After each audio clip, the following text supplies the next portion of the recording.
اعوذ باللہ من الشیطان الرجیم بسم اللہ الرحمن الرحیم ولا جناح علیکم فیما عرضتم به من خطبۃ النساء او اکننتم فی انفسکم علم اللہ انکم ستذکرونہن ولکن لا تواعدوہن سرا الا ان تقولوا قولا معروفا ولا تعزموا عقدة النکاح حتى يبلغ الكتاب أجله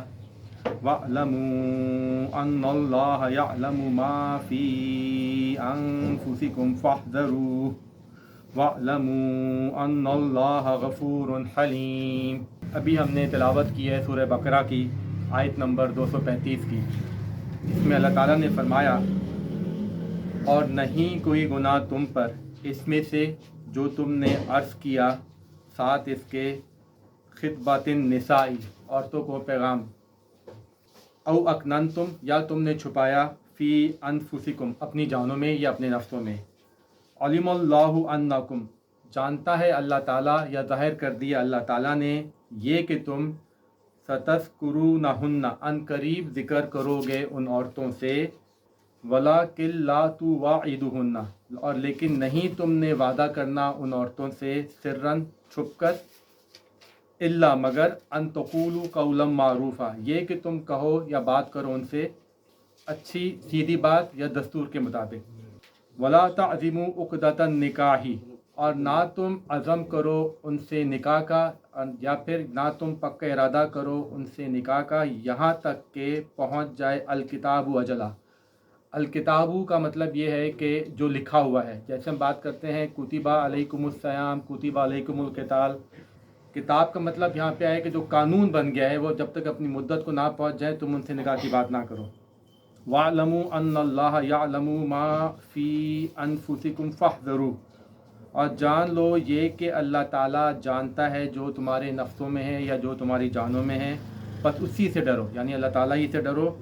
اور جان رکھو یہ کہ اللہ تعالیٰ غفور حلیم ہے، اللہ تعالیٰ بردبار بخشنے والے ہیں۔ اللہ تعالیٰ کا شکر ہے کہ آج ہمارا ایک اور رکوع مکمل ہوا ہے، طلاق کی جو بات چل رہی ہے۔ اب جو بات تھی وہ یہ تھی کہ اللہ تعالیٰ نے ہم لوگوں کو یہ بات بتائی کہ میاں بیوی کا رشتہ دنیا کا ایک مقدس ترین رشتہ ہے اور ایک بنیادی ترین رشتہ ہے، اور یہ وہی رشتہ ہے جس کی شروعات کی اللہ تعالیٰ نے حضرت آدم علیہ السلام سے اور بیوی حوا علیہ السلام سے۔ اسی کے بعد بچے پیدا ہوتے ہیں، والدین بنتے ہیں، بنیاد ساری انسانیت کی یہی رشتہ ہے، اور اگر یہ رشتہ اچھا چل رہا ہو تو ازدواجی زندگی بھی اچھی چلتی ہے، اور جو اس کے نتیجے میں بچے پیدا ہوتے ہیں وہ ان کی پرورش بھی اچھی ہوتی ہے، وہ جسمانی طور پہ اور ذہنی طور پہ اچھے انسان بنتے ہیں جو کہ معاشرے کے اندر آگے جا کے اچھے کام کر سکتے ہیں۔ تو اللہ تعالیٰ اس بات پہ انتہائی حساسیت کے ساتھ ہم لوگوں کو سمجھا رہے ہیں کہ یہ رشتہ ہر کسی صورت کے اندر اچھے چلتے رہنا چاہیے، لیکن خدا نخواستہ اگر کوئی بہت ہی سنجیدہ وجہ ہو جس کی وجہ سے یہ رشتہ نہ چل پائے تو پھر میاں بیوی کو کس طرح ایک دوسرے سے علیحدگی اختیار کرنی چاہیے، اس موضوع پہ یہاں پہ بات چل رہی ہے۔ پہلے تو ہم کو یہ بتایا کہ عربوں کے اندر ایک روایت تھی اور چلتی آ رہی تھی اسلام سے پہلے، وہ کئی بیویاں رکھتے تھے، تو اگر کسی بیوی سے وہ غصے ہو جائیں تو اسے قسم کھا لیتے تھے کہ اب میں نے تیرے پاس نہیں جانا، اور پھر وہ جو بیوی تھی کیونکہ ان کے پاس مردوں کے پاس کئی بیویاں تھیں تو وہ ایک بیوی لٹک جاتی تھی سالوں کے لیے اور مہینے کے لیے، تو اللہ تعالیٰ نے وہاں پہ ایک مدت مقرر کر دی کہ اگر کسی شخص نے ایسی قسم کھا لی ہے تو وہ 4 مہینے اس کی جو ہے نا ٹائم ہے، اگر 4 مہینے تک وہ اپنی بیوی سے رجوع نہیں کرتا تو 4 مہینے بعد وہ طلاق خود بخود واقع ہو جائے گی۔ دوسری بات پھر مسلمانوں کو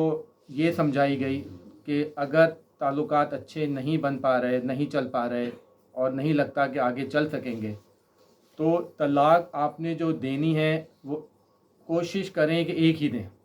یا زیادہ سے زیادہ 2 طلاقیں دے دیں۔ وجہ اس کی یہ ہے کہ 2 طلاق تک انسان اپنی سابقہ بیوی سے رجوع کر سکتا ہے دوبارہ۔ اگر عدت میں رجوع کرنا چاہے تو نکاح کی ضرورت نہیں ہے، اگر عدت جو کہ تقریباً 3 ایام ہیں گزر گئی تو نکاح بھی کرنا پڑتا ہے اور حق مہر بھی دینا پڑتا ہے، لیکن آپ رجوع کر سکتے ہیں اپنی سابقہ بیوی سے۔ اگر کسی نے 3 طلاقیں دے دیں تو پھر اس کا سابقہ بیوی سے تعلق بالکل ختم ہو جاتا ہے، وہ رجوع نہیں کر سکتا. اس کو رجوع کرنے کی صرف ایک ہی وجہ بنتی ہے سامنے، وہ یہ کہ اس کے نئے شوہر کی کسی وجہ سے انتقال ہو جائے، یا وہ کسی وجہ سے اس سے طلاق دے دے، اور پھر بیوی اپنے پہلے شوہر سے رجوع کر سکتی ہے.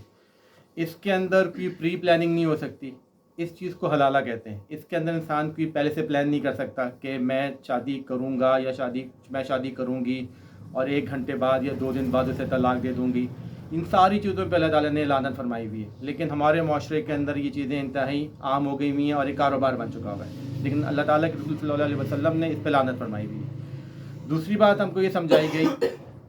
کہ شوہر کا بیوی پہ ایک حق زیادہ ہے.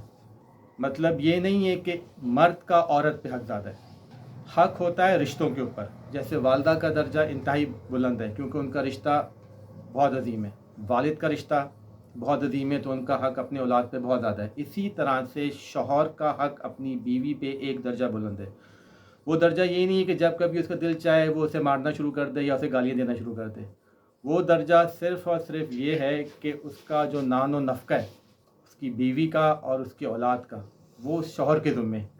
جس کی وجہ سے وہ زندگی بھر محنت میں لگا رہتا ہے. اور اللہ تعالیٰ یہ بھی فرما رہے ہیں آیت مبارکہ کے اندر کہ جو کام تم کر رہے ہو، اگر تمہارا تعلق تمہاری بیویوں کے ساتھ ہے یا تم جب طلاق دے رہے ہو، تو جو کام تم اس زمین پہ کر رہے ہو اللہ تعالیٰ اس کو سن بھی رہے ہیں، اللہ تعالیٰ اس کو دیکھ بھی رہے ہیں، اور اللہ تعالیٰ اس کا حساب دینے والے ہیں. اور انتہائی تفصیل سے یہ احکامات آ رہے ہیں. پھر اللہ تعالیٰ نے بتایا کہ متعلقہ عورت کی عدت جو ہے وہ 3 ایام ہے، یا پھر 3 حیض یا 3 ایام. ایام عام طور پہ کہہ سکتے ہیں ہم لوگ حیض کا ایک پردہ والا لفظ ہے جو کہ تقریباً 90 دن بنتے ہیں. تو یا پھر اگر وہ عورت حاملہ ہے تو جب تک اس کا حمل ہے وہ عدت چلتی رہے گی، چاہے وہ 1 دن ہو یا وہ 9 مہینے ہو. دوسری بات اللہ تعالیٰ نے یہ فرمائی کہ جو کچھ تم اپنی بیویوں کو دے چکے ہوئے ہو شادی کے دوران، جب تمہارے تعلقات ان سے بہت اچھے تھے، یا جو کچھ تمہارا حق مہر طے پا چکا ہوا ہے، وہ تم کسی بھی صورت میں ان سے طلاق کی صورت میں جب تمہارے تعلقات خراب ہو جائیں گے واپس نہیں لے سکتے. انتہائی بری اخلاقی کام ہے یہ، جو کوئی شخص ایسا یہ کام کرے. کیونکہ اگر آپ نے کسی کو تحفہ دے دیا ہے، کسی کو آپ نے کوئی چیز دے دی ہے، تو آپ کا واپس لینا سے بنتا نہیں ہے. لیکن آج کل ہم دیکھتے ہیں اس کے برعکس عدالتوں کے اندر پرچیاں جاتی ہیں کہ میں نے یہ دیا تھا، اس نے مجھے یہ دیا تھا، سب کا حساب کتاب ہوتا ہے. یہ ساری حرکتیں جو ہم کو دیکھتے ہیں یہ گرے ہوئے اخلاقی معاشرے کی حرکتیں. اچھے معاشرے کے اندر ایسا نہیں ہوتا، اور جس معاشرے میں ایسا ہو رہا ہوتا ہے جو کہ عام چیزیں بن جاتی ہیں وہاں پہ اللہ تعالیٰ کی لعنت آنا شروع ہو جاتی ہے. مزید اللہ تعالیٰ آگے یہ فرما رہے ہیں کہ جب اگر طلاق واقع ہو رہی ہے اور تمہاری اولاد ہے جو کہ 2 سال سے چھوٹی ہے، اور اگر شوہر چاہے جو کہ طلاق دے رہا ہو کہ اس اولاد کا جو دودھ ہے وہ اس کی سابقہ بیوی پلائے یا والدہ پلائیں، تو شوہر کو یہ چاہیے کہ 2 سال تک اس بیوی کا نان و نفقہ کا بھی انتظام کرے. یہ چیز اس کے علاوہ ہے جو کہ اس نے حق مہر دیا ہوا ہے. اور نہ اس کا شوہر اس کو بلیک میل کرے کہ تو والدہ ایسے تو دودھ پلانا ہی ہے، تو اسے گندے کھانا کھلا رہا ہو، گندے کپڑے دے رہا ہو، یا اس کی توہین کر رہا ہو. نہ بیوی یہ سمجھے سابقہ بیوی کہ یہ تو والد ہے، اس نے تو بچے کا دودھ مجھ سے ہی پلوانا ہے، تو میں جو ڈیمانڈ کروں وہ پوری کرے گا. اللہ تعالیٰ نے وہاں پہ یہ بات فرمائی کہ کوئی بھی کسی کو اس کی طاقت سے زیادہ ذمہ داری نہ دے. اب ان گزشتہ 2 آیت مبارکہ میں جو بات چلی ہے وہ یہ ہے کہ اللہ تعالیٰ کے احکامات آ رہے ہیں جو عورتیں بیوہ ہو جائیں. طلاق میں تو یہ ہوتا ہے کہ انسان اپنی مرضی سے عورت کو طلاق دے سکتا ہے. ایک صورت ہے کہ جب میاں بیوی علیحدہ ہوتے ہیں. دوسری صورت یہ ہے کہ کسی بیوی کے شوہر کا انتقال ہو جائے، یہ قدرتی طور پہ ہو جاتا ہے. اب جب کسی